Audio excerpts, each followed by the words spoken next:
nimekuepo kwa muda mrefu sana katika hii industry ya matangazo, na of course tumefanikiwa kutengeneza millions of money kupitia haya matangazo ya Facebook pamoja na Instagram kutoka kwa wateja wetu ambao pia tunafanya kazi pamoja, lakini pia hata wale ambao wamebahatika kupita katika mikono yetu kwa maana ya kupata training. Wamekuwa ni watu ambao of course wanafanya vizuri sana, wengi wao wanafanya vizuri sana katika masuala mazima ya kutengeneza pesa ama kutengeneza mauzo kwa kutumia haya matangazo ya kulipia katika hizi platforms za Instagram pamoja na Facebook. Na katika episode ya leo nataka nikazungumzie mbinu 5 ambazo unaweza ukazi-apply leo hii katika matangazo yako ama katika shughuli zako za kibiashara kwenye hii mitandao ya Facebook pamoja na Instagram, na at the end of the day ikaweza kugenerate pesa nyingi sana tofauti na vile ambavyo ulikuwa unafanya. Of course ni mbinu ambazo sisi binafsi tumekuwa tukiitumia katika kutengeneza matangazo ya wateja wetu, lakini pia ni mbinu ambazo tumekuwa tukiwafundisha hata wale ambao wanaomba kujifunza kutoka kwenye kile ambacho tunakifanya kwa kuhakikisha kwamba wanapata kitu ambacho kiko bora zaidi. Na ndio maana leo hii nataka nishare na wewe mbinu 5 kupitia episode ya leo ili uweze kujua jinsi ambavyo pia unaweza ukazi-apply katika biashara yako, katika matangazo yako, na at the end of the day kujikuta unabadilisha namna ambavyo unafanya matangazo yako na kutengeneza pesa nyingi zaidi.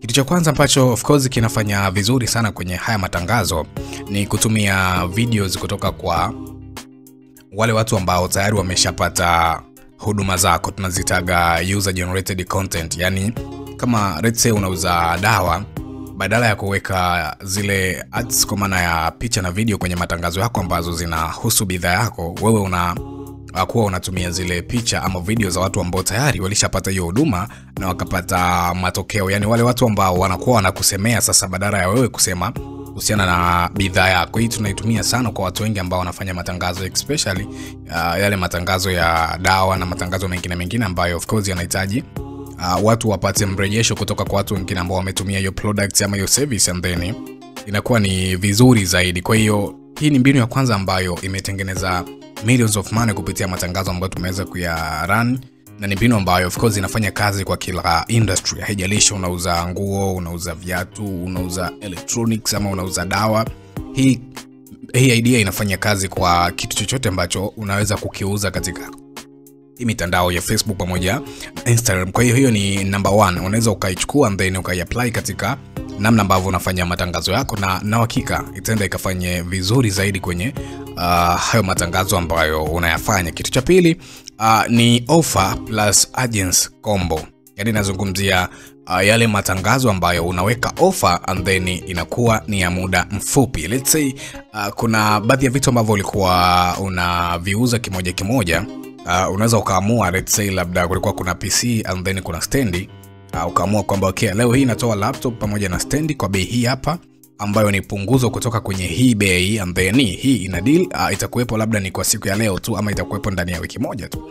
Hii ni idea ambayo of course imetusaidia pia kuweza kutengeneza pesa nyingi sana kwenye matangazo. Yani unatengeneza combo ambayo unaiwekea muda mfupi and then unaweka offer yoyote ambayo unaona kwa upande wako itakuwa ina manufaa, kwa upande wako itakuwa inaweza kurejesha ile faida ambayo unaitafuta. Of course ni idea ambayo tumeitumia kwa wateja wengi sana na matokeo yapo ni mazuri sana. Ni matokeo ambayo tunaona kabisa kuna namna ambavyo yana change the way ambavyo watu wanafanya matangazo. Kwa hiyo ni number 2. Unaweza ukaiapply katika shughuli zako za matangazo, na at the end of the day utajikuta unatengeneza pesa nyingi sana. Idea 3 ambayo of course imekuwa ni miongoni mwa idea ambayo imetengeneza pesa nyingi sana, pengine hata kuliko hizi ambazo nimezitaja hapa mbili, ni idea ya kutengeneza picha ama video ambazo zinakuwa zinampitisha mtu katika hatua 3. Hatua ya kwanza ni hatua ambayo ina address problem ambayo huyo mteja wako anapitia, lakini pia hatua ya pili ni unalikuza sasa hilo tatizo, tunaitaga ku-agitate, and then ya 3 unamuonyeshea solution ya kitu ambacho unacho. Hii ni formula rahisi sana ambayo unaweza ukaitumia na ikakuletea matokeo ambayo ni mazuri, kwa sababu watu wote ambao wananunua products sio kwamba wananunua kwa ajili ya let's say wananunua tu ili mradi wamenunua. Kuna watu ambao wananunua kwa ajili ya kutoka katika shida fulani, especially hao wanaofanya biashara za dawa. Wale wateja wanakuja kununua dawa kwa sababu kuna tatizo fulani ambalo wanalipitia kwa muda huu, ndio maana anakuwa anataka kuweza kulisolve. Kwa hiyo the way ambavyo unakuja ku address kwenye matangazo yako ndio hivyo. Tunaanza na kuaddress hiyo problem, and then tunafanya kama tunaiongeza zaidi, and then mwisho tunampa solution kwamba sio tu kwamba inaenda ikakuathiri hivi, lakini tuna solution ambayo unaweza ukaitumia na at the end of the day ikakupa matokeo ambayo ni mazuri. Na of course hii inafanya vizuri sana kama utaamua kuplani matangazo ambayo utatumia ad creative za videos. Ni miongoni mwa mbinu ambayo of course inafanya vizuri sana. Unaweza ukaiapply na ikawa na nafasi kubwa sana ya kukuletea matokeo mazuri sana kwenye hiyo biashara ambayo unaifanya. Na this is number 3. Number 4 ni kwamba wakati wa kutengeneza matangazo kuna mbinu ambayo huwa tunaitumia pia kwa wale ambao wana testimonials nyingi sana kutoka kwa wateja wao. As you know, Instagram na Facebook wana option pia ya kukupa matangazo ambayo huwa tunakuwa tuna uwezo wa kuupload kwenye tangazo moja ukatumia mpaka picha 10. Nazungumzia matangazo ya Carousel. Kwa hiyo sasa pale badala ya kuweka product tofauti unaweza ukaitumia pia kama nafasi ya kuweza kushare zile testimonials kutoka kwa hao wateja ambao tayari umeshafanya nao business. Yani kila slide ikawa inaonyesha the way ambavyo watu wanafurahia shughuli zako, the way ambavyo watu wameweza kuwa benefited kutoka na hiyo product ambayo unaiuza, lakini pia service ambayo unaitoa. Badala ya kuweka zile picha tofauti za product yako, unaweza ukaandika pia hizo testimonials. Kila slide ikawa ina testimonial yake ya kuonyesha the way ambavyo watu wameweza kuperceive hiyo product ama service yako. Hii ni number 4, one of the power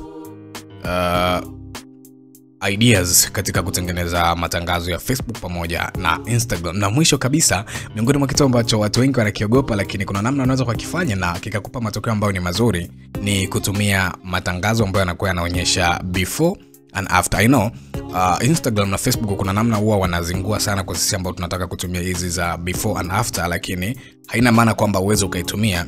Ipo namna ambayo unaweza ukaitumia ambayo tumekuwa tukishare pia kwa watu wengi sana ambao tunafanya nao kazi, lakini pia wale ambao wamejifunza kutoka kwetu, namna ambavyo unaweza ukaiplan ili isiweze kukuletea matokeo ambayo ni mabaya, kwa sababu hii ni miongoni pia mwa namna ambayo tunasema unaweza ukawa na violate zile sera za matangazo ya Facebook pamoja na Instagram. Kwa hiyo the best way ambao unaweza kuzitumia, ipo mbinu ambayo watu wanaitumia na of course wanashare kwa wale ambao wanapata zile exclusive nondo kutoka kwenye platform zangu, especially wale ambao wamepita kwenye mikono yangu kuweza kujifunza, na wengine wengi ambao tunashare nao namna ambavyo tunaweza tukafanya vitu vikaenda mbele. Kwa hiyo hizi ni mbinu 5 ambazo ukiziapply kwenye matangazo yako ya Facebook pamoja na Instagram, of course zinaweza kukupa matokeo ambayo mazuri sana, kwa sababu tumezitumia, ziko tested na zinafanya kazi. Kwa hiyo hautakiwi tena kupoteza muda, ni wewe tu na kuweza kuziapply katika shughuli zako za matangazo, na at the end of the day kwa matokeo ambayo ni mazuri. Na hii ndio lengo kuu la hii podcast, kuhakikisha kwamba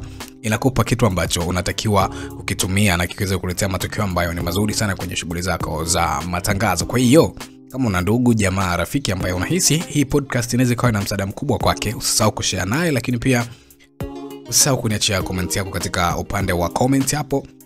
Nini ambacho umejifunza, lakini kitu gani ambacho una plan ama una wish kujifunza kutoka kwenye episode za podcast hii, na mimi nitatengeneza episode special kabisa kwa ajili yako. By the way, mimi naitwa Joram Tanzania.